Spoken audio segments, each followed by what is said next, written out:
bénissons le Seigneur.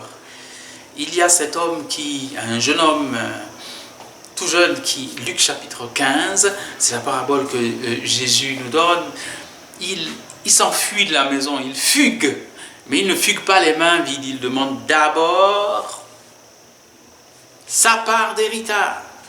Et le voilà parti. Et ça ressemble à, je ne sais pas, à n'importe lequel de mes compatriotes qui décide de traverser l'Atlantique pour se retrouver dans le nouveau monde. Voilà, c'est bien. Bon, ça peut bien se passer, ça peut très mal se passer aussi, comme pour notre ami. Et il y a des cas où ça s'est très bien passé.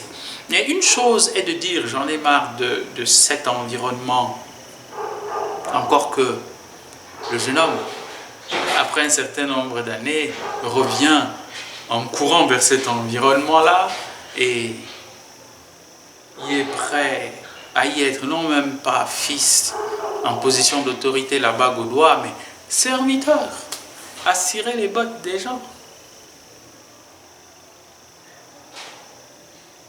Alors, une chose est d'avoir marre d'un environnement matériel, économique, politique, social, et de chercher mieux, soit en faisant qu'il soit meilleur, soit en s'exilant, c'est une chose. Mais une autre chose est de se trouver ennuyé, d'être dans l'amitié, l'intimité de Dieu. Non, maintenant je suis fatigué.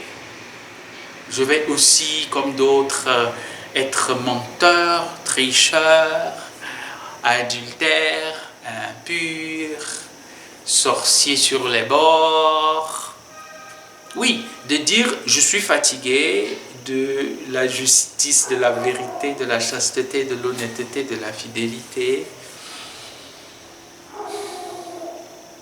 et de s'éloigner de Dieu. Et ça, c'est un voyage qui n'aboutit pas. Parce qu'il s'agit là d'un exode au travers de la mort. Et c'est ça l'océan. En réalité, si vous quittez un milieu de la justice pour l'injustice, de la vertu vers le vice, eh bien, vous ne traverserez pas l'océan de la mort. Car cette mort arrive un jour ou l'autre. Et là, ne peuvent traverser que ceux qui sont en Jésus le vivant, qui traverse la mort et qui est toujours vivant. Alors, s'il vous plaît, n'abandonnez pas la vie pour entrer dans la mort et ramenez à la vie tout ce qui en vous a été mordu, touché, atteint par la mort, afin que vous parveniez avec le Christ à la vie éternelle. Il est le chemin, la vérité et la vie. C'est essentiel également de savoir apprécier chaque chose de notre environnement, de ce que nous sommes, de ce que nous avons, de ce que nous pouvons, de ce que nous faisons de bien.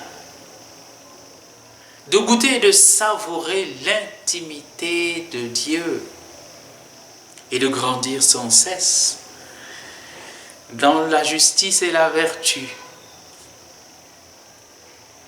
quelles qu'en soient les retombées matérielles qui quelquefois peuvent être des persécutions. Bénissons le Seigneur.